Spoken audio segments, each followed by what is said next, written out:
Welcome back to another episode of Excuse My Grandma. It's Kim and my co-host, Grandma Gail. We've been very busy with all of our Excuse My Grandma stuff. Recently, we have a lot of exciting business things coming up for us, so I'm excited for you all to see. I hope you guys tuned into our live stream of the Oscars red carpet on Sunday and enjoyed that. Also, if you guys liked our Oscars coverage, we can do some stuff on more television episodes and go live and give our feedback. If you guys want our opinions on specific TV shows, DM me on Instagram and let us know. And of course, you know that Kimmy entered us into a contest and we won the Eucerin contest. So now we have a year's supply of Eucerin. So anybody out in the audience who needs some Eucerin, you can always contact us. We'll send you some. This week we are talking about more of a serious topic, actually. It's very timely. Topical right now. Correct. If you guys don't know, there was like a parental rights and education bill being discussed in Florida. Well, no, it was passed in Florida, actually, Kim, this past week, I think. And people are calling it the Don't Say Gay bill. And Right. essentially, it's forbidding discussions of sexual orientation and gender identity in classrooms Before the fourth grade. After the fourth grade, they can do it, but they don't want young children to be influenced by any conversations by the teachers. They want to leave it up to parents at that point. Right. Our guest this week, Liz Goldwyn, she's the creator of the Sex Ed, which is a multimedia platform for educational resources for really anybody just to learn more about sexuality and gender identity. So it's another way to learn outside of the classroom. We hope that this episode can be informative. We are joined by Liz Goldwyn. She's the creator of the Sex Ed, which is a multimedia platform for educational resources, including the Sex Ed podcast and website articles and speakers. We'll get into all of that. But Liz, thanks for joining us. Thank you, Liz. For having me. You said you've been in this industry for a long time. How did that come about? Well, my first job was at Planned Parenthood when I was 13. I worked in the clinic in Santa Monica. And my mother is super feminist, took me to my first pro-choice rally when I was like 9 years old, gave me a lot of literature to read when I was a kid, Simone de Beauvoir and Colette. And my dad, on the other hand, he was like a total playboy and I would steal his Playboy. So I had how they stayed married for 35 years. I have no idea. But I kind of had both ends of the spectrums in terms of parents who are in different ways. I don't want to say obsessed with sex because I feel like we all are. You know, it drives so much of each of us, but from a very young age, I could just see how much sexuality seemed to influence my parents. And then being in that situation at Planned Parenthood, this is pre-Google, and being like a teenager who was just sort of starting, I would say like nowhere near really starting to explore my sexuality in some ways personally, but I had access to all this information and I was dealing with other kids my age who were coming in asking questions. So I kind of had to learn fast. So that was my first job. And then when I was 16, I moved to New York City and started going to art school there. And I started collecting burlesque costumes at the flea market and photographing myself in them. And that led to my first book and film, Pretty Things, which is about the last generation of American burlesque queens. So that had to do with sexuality. And then while I was researching that, I was really interested in sex work, in the history of sex work and courtesans. And so I wrote my second book on that.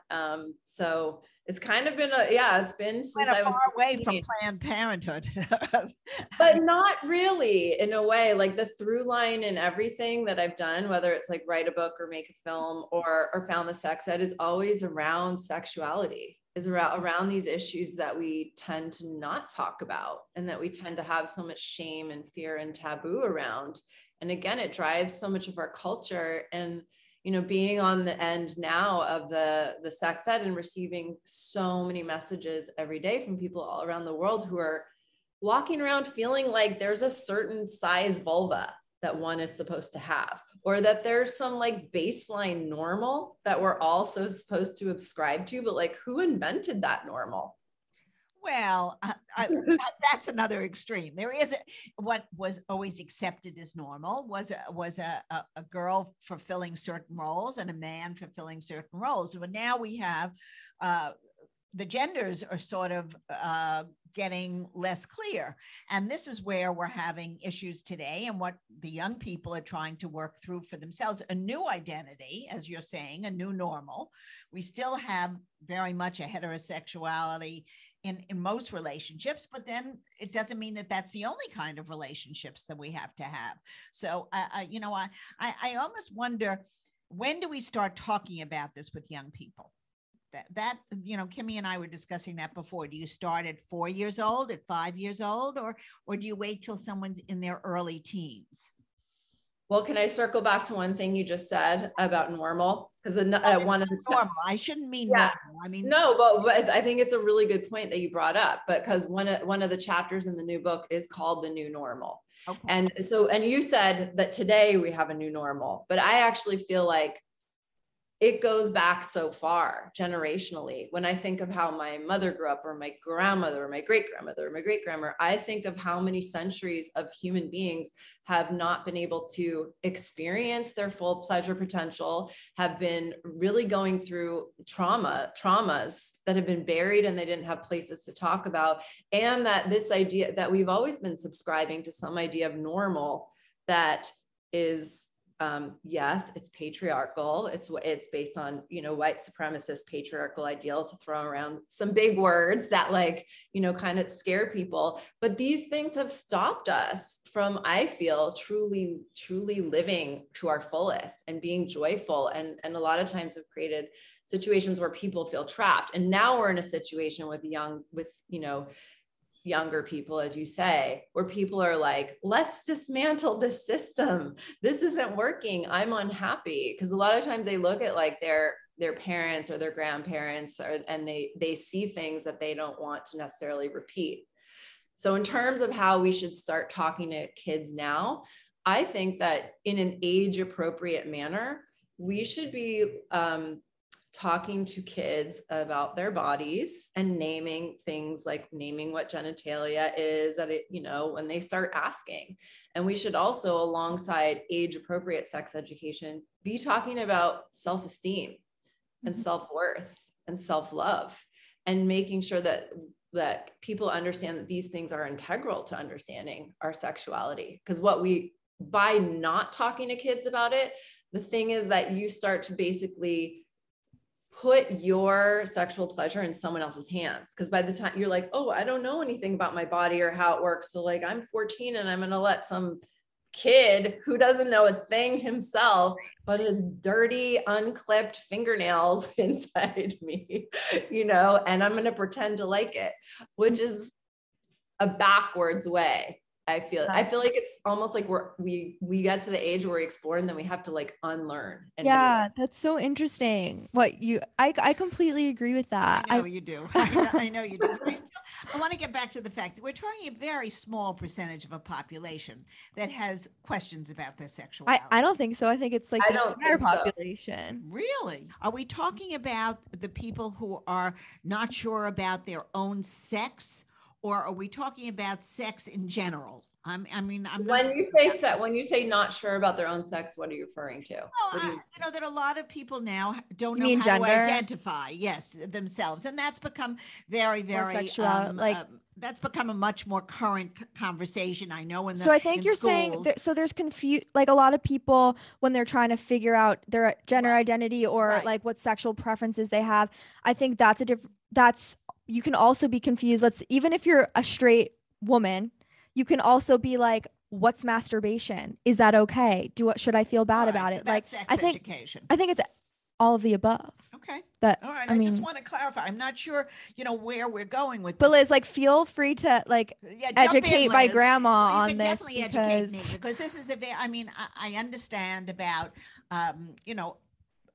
people wanting to explore their own differing sex desires in this age, and that's perfectly fine, but there are most people, and I'm going to say most people because I still believe it, are in a straight relationship and know that they're either a male or the female. But there is a large percentage of growing young people who are confused, and I think that's what we have to address, the confusion. I mean, if you don't have definite roles to play, how do you learn what would make you happy? This is what I don't know, and I feel the young people today are having a terrible time with. Okay, so well, there's a lot to unpack in what you just said, and I want to address a few parts of it. So first, like from your perspective, you feel like this is a conversation that's just happening now, or No. these kinds of questions are just happening now. But having spent a lot of time and I'm very interested in the history of sexuality. And my previous two books, the last one was about sex work in the 1890s. And the one before that was burlesque, going from like 1760s to like 1940s. So all these kinds of questions and sexuality and different roles have been around for generations. And like we have different nomenclature for it now. So now we say things like transgender, where back in the day we would have had different words for it. Or now we say things like non-binary, where actually one of the biggest stars in New York and Broadway in the 1920s and 30s was this man, Julian Eltinge, who was back then he would call it cross-dresser. There was a whole theater named after him. So these things have existed forever. And then the other thing that you said about that you think most people subscribe to like this one model. Here's my question for you. If you grew up in a world where you were told from the time you were born that the choices for ice cream were chocolate and vanilla, right? And so you didn't know any other. And so even if you like, maybe sometimes were like, I'm a little bored with chocolate and vanilla. I wonder if there's like any other flavors out there. Or you saw someone who like was making their own ice cream and it was like bubblegum flavor and it looked kind of interesting, but just the even thought of tasting that, you already had so much programming around like, no, this is what the flavors that you'll have. So I feel like now we're in a time where it's like the 31 flavors is open and it's like more than 31 flavors is like 3,001 flavors.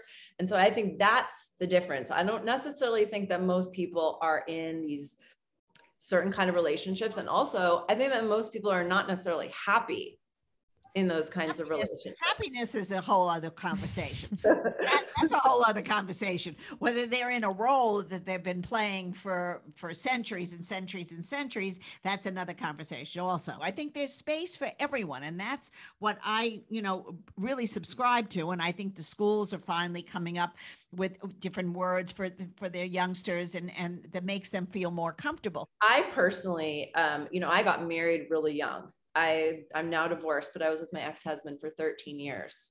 So I was in like a very traditional relationship, very, very young. And actually I struggled a lot when I got married with all these identity questions. Cause I was like, what does this mean? Am I now a housewife? Is this what I'm supposed to do? I really had all these things go on in my head back then.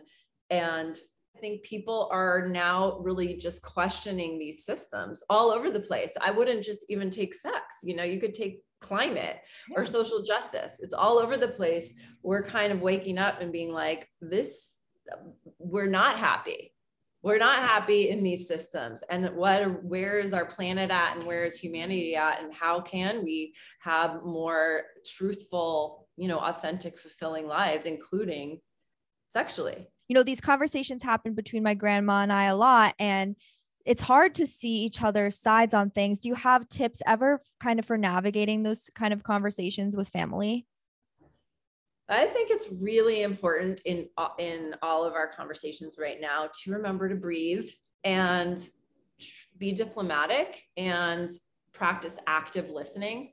So that means when you're speaking, I'm really listening to what you have to say, even if it like rubs me the wrong way. I'm not planning my rebuttal in my head, even in like a marriage or any relationship. I think that's like helpful advice because a lot of times we just we don't even actually communicate. We're not really hearing each other. And we're just so ready for like our comeback with like, you're wrong. And that doesn't solve anything. And that's my other problem with like cancel culture or someone where's our, I think a lot of people feel like they don't know how to engage in these conversations we're having, or they don't know how to engage because we're using words that are unfamiliar, like cisgender, or heteronormative, or whatever. And we just expect people, hey, get out with the program. You don't know what that means. You're canceled. Right. But that doesn't change anything. I think it's like you guys having these conversations with each other and trying to hear each other's point of view. That's like where magic happens. And that's what's going to push this forward. Like in my corner of the internet, we call them super woke social justice warriors. They just go off on every and anything. Like, for example, they get mad anytime we do content around masculinity or men. I personally love men. And I also believe that we all need to evolve as human beings. So why would you say, well, you don't know this, so you can't participate in the conversation, but not offer tools for people to level up? Mm-hmm. I think we all need to spend a little more time, like, having the conversations that are difficult, having conversations with people that don't agree with us, because we're all like stuck in our little bubble algorithm on social media. So we only see other people's views who mirror ours, all of us. That's why even in building the sex ed, it was really important to have a diverse set of people behind the scenes building this. Because even when we were first developing it, we had someone who was working on the technical side, and she said, can you ask, this person was writing an essay, and she said, can you ask them, how do you know if you've ever had an orgasm or what it feels like? So that's not a question that I would think to ask. What kind of stuff do you put together for those listening who don't know on your platform? We have lots of essays written by experts on everything from anal sex 101 to postpartum yoga to orgasm breathing to, name it, ejaculatory disorder. And then we have a library with books divided by every single genre, like from parenting resources to erotica to literature to history. Then we have a sexpedia, which is like a living glossary of terms to explain, to break down a lot of these words that are used now, both slang and words like non-binary, for example, or cisgender. Because I get a lot of straight, successful guys, very successful guys, like well into their 40s, that will ask me questions that they feel afraid to ask in public. You don't expect to talk to young children the way you are talking to adults. I mean, we have to, who is the first initiator of this conversation? Is it the educator? This is what you were asking before. Is it the parent? Is it a doctor? How do you, if you see somebody who's clearly struggling, which is the part that bothers me the most, because I had someone in my family who's clearly struggled. So if you're clearly struggling, who should be the first person that you talk to? Let's say a 10-year-old young man or young lady.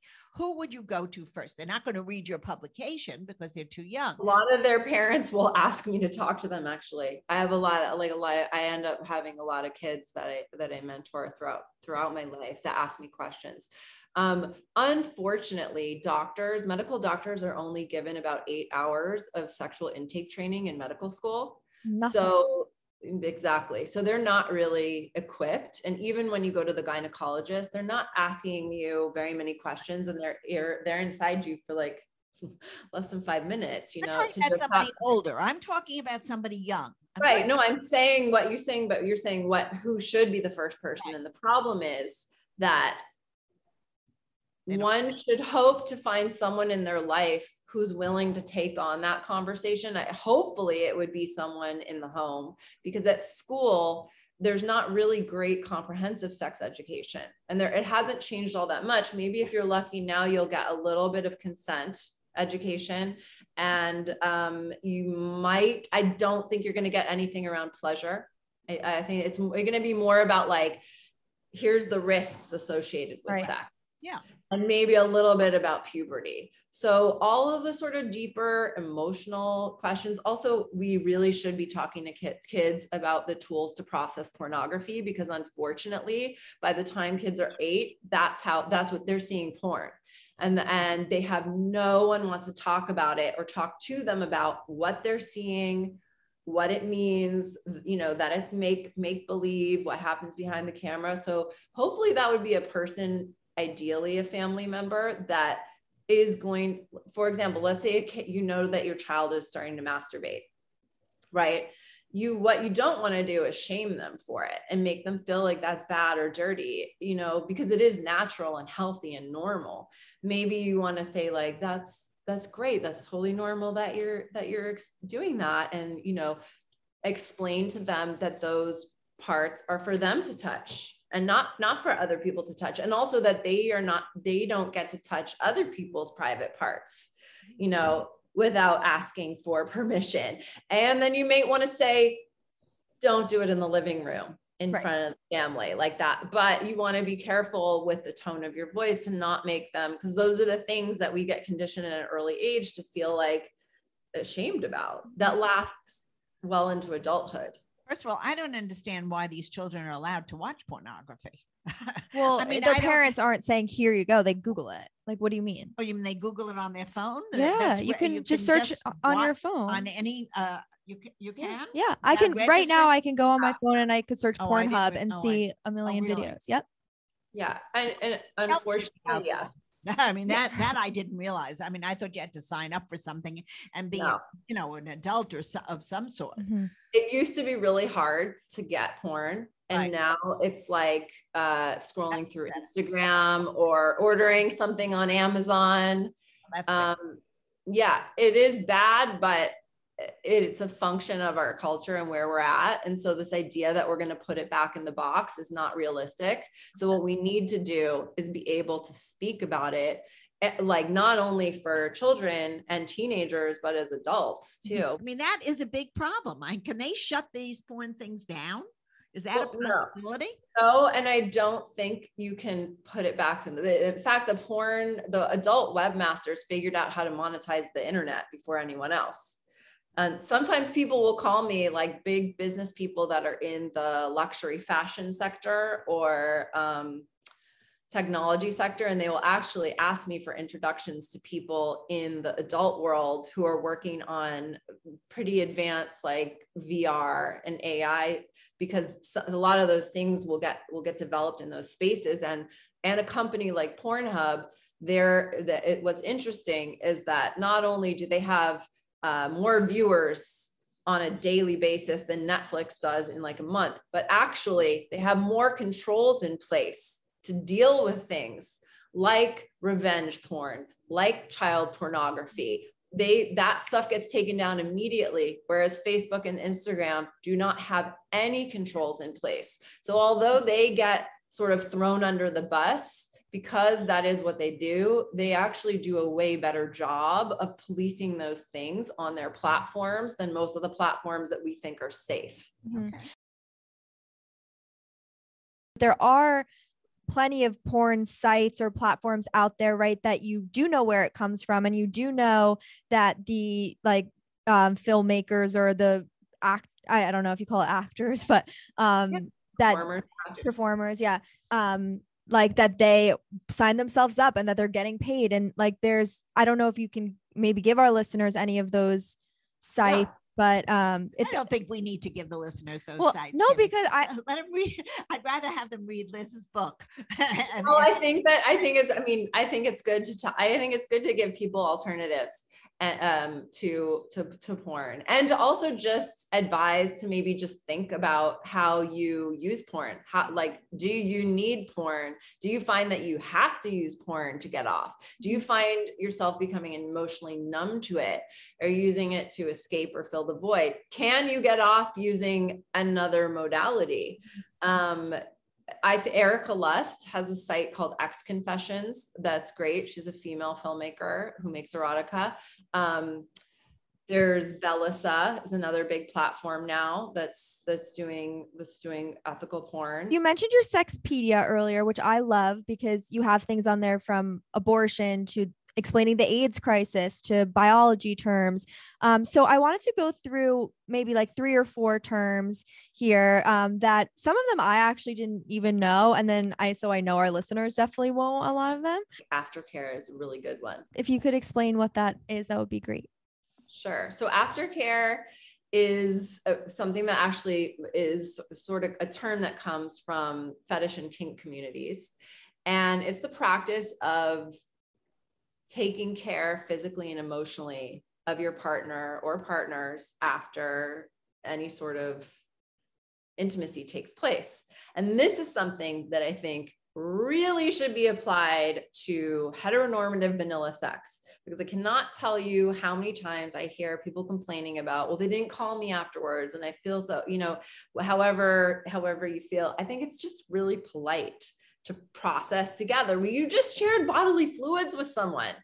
So I think it's really normal to check in and how are you feeling? Or, in BDSM kink community where things can get a little more intense, that could include things like, can I get you some water? Do you want to cuddle? And the thing about aftercare is that you can discuss it, because we don't discuss sex enough in advance. We think it's just supposed to mysteriously happen like in the movies. Is that you can discuss in advance, like, hey, I really need and this has nothing to do with relationship status, by the way. Yeah. So for people who got nervous, oh my God, if I set expectations, they're going to think I want to boo them up. No, it's just saying what you need after you're giving someone the honor of sharing your body with them. Yeah. So hey, it would make me feel really good if we could cuddle for 20 minutes after this. And that person could say, cuddling makes me really nervous. Could we do this instead? So you kind of have a discussion about what your needs are and how to meet them. And that's just totally normal. That doesn't mean you have to have a relationship with them. So you're so right in that is implied sometimes, because I think if I was want to cuddle, the guy would be like, are you obsessed with me? Do you want to be do you think I'm your boyfriend? Or at least maybe they don't think that, but it would be nice after you're having sex with somebody to have some kind of relationship. It's just, unless it's just like you say, a hookup. I mean, if you're having sex with somebody, you should have a relationship. It shouldn't be just having sex with everybody every single night. Well, it depends what you want, I think. All right. But regardless of what you want, sometimes I think there is a implied thing that you think if you're cuddling, if you're not automatically putting your clothes back on and being chill, that emotions come into play. But I guess it doesn't necessarily have to be that. Well, what does that mean, being chill? So you're basically pretending to be cool and that you don't have feelings and that you didn't experience an intense situation with someone, and the oxytocin is flowing, and which is a bonding chemical. So I think that that's all this facade of what we're pretending to be is just you can't really let go and really enjoy yourself and let your freak flag fly if you're pretending to be chill. And then you're gonna get into your head about it afterwards, or that's where the self-esteem and self-worth education that I think is so integral comes in. Because you saying, I'd really like to cuddle, definitely, you can even be explicit. I'm not looking to be your woman, at all. You're not even that, you don't want to say you're not even my type, but you know what I mean? No, you can make it clear, this is what this is, but in this moment, in this hour or whatever it is, agreed upon time, I just want to feel your body. Let's do one more, a fun one, maybe Zaddy. What do you think Zaddy is? Kimberly, you lost me. You lost me on the sex. So you just got to keep talking to Liz. I'm exhausted. No. Okay. We don't want to exhaust you. I don't want to exhaust you. I mean, I'm working myself up to have sex with one guy and have a relationship for 58 years. If I had to worry about all this stuff, it would be a disaster. Okay. Okay. Let me ask you something. How do you keep it spicy and fresh? Well, we're married 58 years. It hasn't been fresh in years. So the thing is, you end up liking somebody. You loved someone in the beginning. You like somebody as you get older. It's not the same sex that you had in your 20s when you're in your 80s, but it can still be a nice thing. It's like the cuddling all of a sudden becomes very relevant. it's, the porn maybe was great when you were 20, 25 and you were trying new things, which I remember that we did watch, but I don't think I'd watch porn when I was in my 80s. I don't really care about the same thing. So I think keeping it fresh, you're just being yourself. You've loved each other, understand one another, and you have history. To me, that is very, very important in keeping a relationship. And you have fun. You can still laugh at the same stupid jokes or a new joke, but it's more applicable to your age, and there's nothing wrong with that. I think it's different things at different times in your life, and growing up together, having a love affair, having a family or not a family, all these things keep you in touch with somebody. And that's why so many people get divorced. 50% of the population doesn't stay together. So how did I keep it together? I think I had to laugh at a lot of stuff I didn't think was funny. And I did. And you know what? It paid off because he laughed at my jokes. So yeah, I think intimacy and developing those bonds with someone is really important. But what I think is interesting is that people think that like sex, you can just coast on it. Whereas we put time and discipline into our lives with things like exercise or like our health, or let's say we're learning an instrument or a sport or whatever, we can block time out. But I get so many people that are just like, well, we've been married however many years and we don't really have any sex, and sex also doesn't need to mean like penetration. Right. It doesn't include an orgasm, because they don't take time to make sure that that's actually something that's there's consistently working on. Like I have to tell a lot of people who are super busy, send an iCal reminder. Like for even makeouts, like you have to make time in your life. You have to actually work on your sex life. It doesn't just, and you're totally right. You are an evolving sexual being from the time you come onto this planet until you leave it. And I know lots of people in their 80s who are having like super wild sex, actually. Now, I have to tell you, we were at a dinner party last night. I'm going to tell you this completely off the thing. They're all 80-year-olds, so it's not anybody that's your age or Kimberly's age. And now they're talking about the new secret to Viagra is they have to have it with lime juice. Oh my God. So now everybody, do you ever see 10 men all writing in their on their phones, get lime juice the next day? So it never does end. You're absolutely right. Viagra needs to like tell their marketing team or something. That was in the Times. Oh, it was? Oh yeah. Evidently it made the headlines. That's so funny. Lime juice and Viagra for anyone over that needs a little help. So we would love to end the episode with a game we play with all of our guests. It's a quick round of Grandma Gail's old-fashioned dating quiz. I think Liz is going to like this game. Really? Well, let's see. So would you rather receive a call or a text from your partner? A call.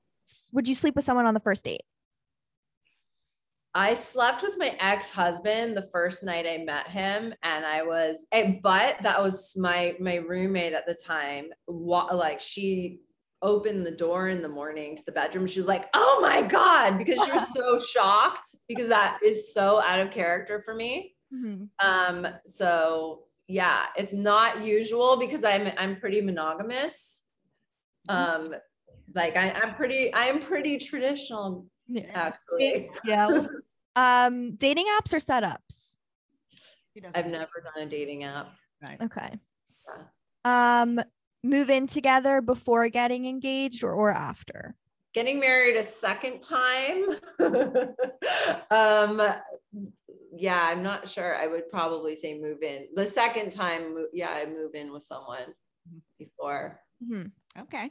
And should one person pay for the date or should you alternate? Oh gosh. I mean, this is going to totally paint me as the 1950s housewife that I secretly am.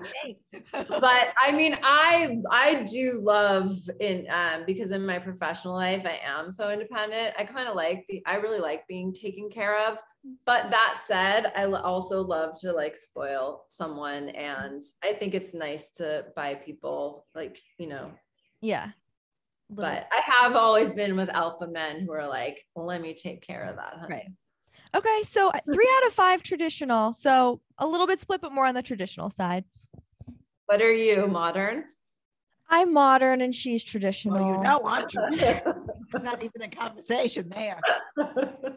But I am an old soul in a lot of ways, so I'm kind of Yeah, split. you still believe in love. Yeah, well, I can believe in love and be modern. Oh, I don't I know. hope that we all believe in love.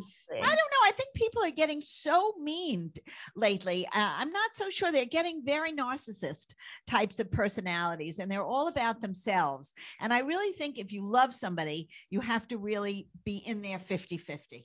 And that's something I think a lot of young people don't understand. It cannot be one-sided. You really have to both love each other and work at taking care of one another. That would be an answer for me. And nothing is ever perfect, but sex should be good. Sex should be good, and you should take care of somebody and love one another and respect them. Because if you don't, love is a choice. Also, love is a choice, and you do have to work for it. It doesn't just happen. And we all grew up, at least, I did, and a lot of young women I know grew up with this like Disney myth of that's a big problem. Someday your prince will come, and then you happily live ever after. And that's just not the way it works. You have to accept someone and love someone for where they're at. You can't change them. Right. Nobody changes. We've discussed this. If you don't like it in the beginning, it's only going to get worse as people get older. Yeah. Well, Liz, I loved this conversation so much. Tell our listeners how they can find you and the Sex Ed. Sure. Well, you can follow us on Instagram at the Sex Ed, and I'm on Instagram at Goldilocks G. I believe I've been kicked off a couple times, but I think this account is Goldilocks G, or you can look up Liz Goldwyn. Our website is thesexed.com, and you can stream our podcast, The Sex Ed, anywhere where you listen to podcasts. And your new book, Liz? My new book, Sex, Health, and Consciousness, comes out this fall. I'm going to even read it. Good. I hope that you like it. I'll give you my report when it comes out. Hope you guys enjoyed the episode with Liz Goldwyn. It's always something to think about, and something that we should think about more seriously and talk to our younger grandchildren or children about. And, we're trying to keep you all informed. So if you like this type of episode, please let us know, and we will have more of it. Our 1950s movie of the week. It has been a while.